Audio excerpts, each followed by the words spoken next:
Assalamualaikum warahmatullahi wabarakatuh. Allahumma salli ala Sayyidina Muhammad wa ala ali Sayyidina Muhammad. Allahumma salli ala Sayyidina Muhammad wa ala ali Sayyidina Muhammad. Allahumma salli ala Sayyidina Muhammad wa ala ali Sayyidina Muhammad. Rabbi shrah li sadri wa yassir li amri wahlul 'uqdatam min lisani yafqahu qawli, amma ba'd. A'udzu billahi minasyaitonir rajim. Bismillahirrahmanirrahim. Marilah sebelum kita mulakan, marilah sama-sama kita menghadiahkan Al-Fatihah ke atas junjungan besar Nabi Muhammad sallallahu alaihi wasallam,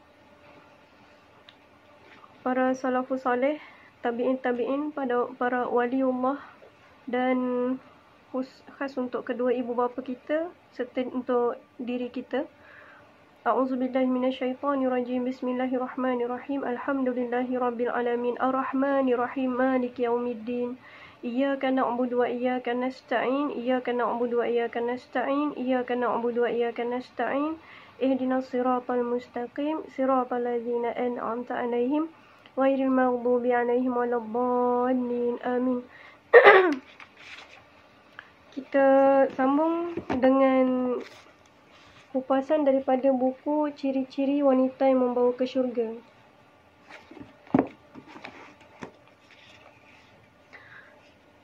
Dalam kupasan kali ini, bab yang keempat, iaitu tanggungjawab masyarakat terhadap wanita. Wanita cerdik amat diperlukan oleh masyarakat dan negara serta oleh agama sendiri. Mana-mana masyarakat yang memiliki wanita cerdik melambangkan generasi masyarakat itu juga cerdik, kerana wanita merupakan pembina generasi.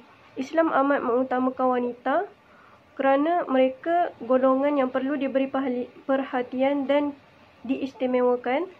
Mengambil berat terhadap kaum wanita bukan bererti mengagung dan memuja mereka seperti mana bangsa dahulu mengagungkannya, iaitu dengan cara melukis dan mematungkan keindahan wanita tanpa pakaian kemudian dijadikan tugu atau hiasan dinding. Tetapi Islam memberikan perhatian dengan cara mendidik mereka dengan iman dan akhlak mulia serta bersikap lemah lembut dan kasih sayang terhadap mereka. Oleh sebab itu, Nabi SAW sentiasa mewasiatkan agar kaum lelaki mengambil berat terhadap pendidikan kaum wanita dan berlemah lembut terhadap mereka. Sabda Rasulullah SAW maksudnya, berhati-hatilah kamu berpesan mendidik terhadap wanita kerana mereka dijadikan daripada tulang rusuk yang bengkok. Kalau kamu berkasar paksaan dalam mendidik mereka, pasti akan patah. Sebaliknya, jika kamu biarkan tidak mendidik mereka, akan terus bengkok. Kerana itu, didiklah mereka secara lemah lembut.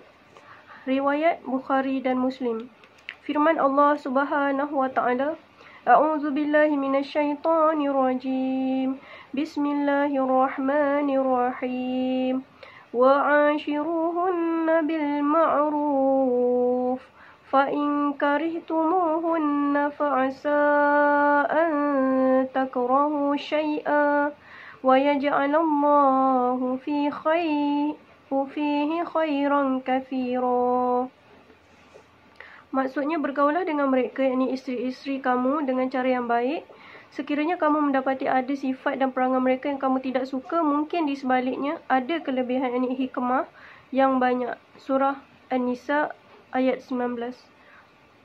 Sabda Nabi SAW maksudnya, tanda kesempurnaan iman seseorang kamu ialah yang terbaik akhlaknya, dan sebaik-baik akhlak kamu ialah yang terbaik pergaulannya dengan isteri.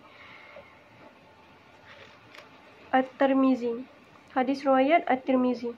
Di antara sebab-sebab Islam memberi perhatian berat kepada kaum wanita ialah kerana mereka merupakan sumber segala-galanya, baik dan buruk, sumber kebahagiaan, sumber hiburan dan juga punca fitnah, kebinasaan serta kerosakan umat dan negara. Sebagai bukti, marilah kita renungkan akan keterangan di bawah ini. Yang pertama, wanita sebagai sumber pembentuk generasi negara. Hukama ada berkata, wanita adalah tiang negara. Jika mereka rosak, maka rosaklah negara, dan jika mereka baik, maka baiklah negara. Ini menunjukkan bahawa wanita selaku ibu berperanan mendidik anak generasinya akan datang. Jika baik cara pendidikannya, maka akan lahirlah generasi yang baik. Jika sebaliknya, maka berlakulah sebaliknya. Yang kedua, wanita sebagai sumber kebahagiaan dan hiburan. Sabda Rasulullah sallallahu alaihi wasallam maksudnya, sebaik-baik kesenangan dunia ialah wanita salihah. Hadis riwayat Muslim. Rasulullah sallallahu alaihi wasallam bersabda lagi maksudnya, mahukah aku ceritakan kepada kamu tentang sebaik-baik barang yang berharga yang disimpan? Iaitu wanita yang baik, yang salihah apabila dilihat suaminya menyenangkan hati, apabila diperintah ditaati, ketika suaminya tidak ada di rumah, dia memelihara maruahnya dan harta suaminya. Hadis riwayat Abu Daud. Yang ketiga, wanita sebagai sumber fitnah. Sabda Nabi SAW maksudnya, takutlah kamu akan fitnah dunia dan wanita. Sesungguhnya permulaan fitnah yang terkena dan menghancurkan Bani Israel ialah berpunca dari kaum wanita. Yakni hadis riwayat Muslim. Sabda Rasulullah SAW lagi maksudnya, tidak berlaku fitnah yang amat berbahaya terhadap kaum lelaki setelah sepeninggalanku, ialah fitnah yang berpunca daripada kaum wanita. Hadis riwayat Bukhari dan Muslim. Yang keempat, wanita sebagai perangkap syaitan. Daripada Abdullah bin Mas'ud, katanya bahawa Nabi SAW bersabda, maksudnya, sekali pandang kepada yang haram, yakni aurat wanita, ibarat anak panah beracun dari panahan anak panah iblis. Barang siapa meninggalkannya kerana menghormati, yakni mematuhi laranganku, nescaya akan aku gantikan dengan iman yang dapat dirasai kemanisannya oleh hati. Yakni hadis riwayat At-Tabrani dan Al-Hakim. Dari Abu Umamah radhiyallahu anhu, dari Abi Umamah radhiyallahu anhu, katanya bahawa Nabi SAW bersabda, maksudnya dua malaikat setiap hari menyeru, amat besarlah bencana bagi kaum lelaki yang berpunca daripada kaum wanita, dan demikian dengan kaum wanita amat besarlah bencana yang berpunca daripada kaum lelaki.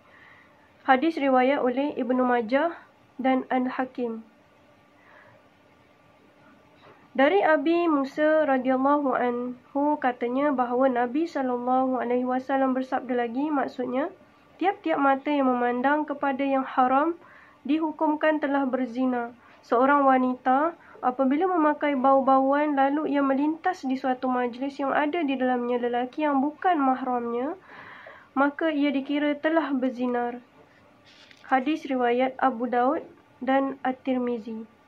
Berdasarkan hadis-hadis di atas juga dapatlah kita fahamkan bahawa wanita juga adalah sumber yang menentukan segala-galanya menceratkan rumah tangga, masyarakat dan negara. Selain itu, wanita juga sebagai sumber fitnah dan alat syaitan memerangkap orang mukmin.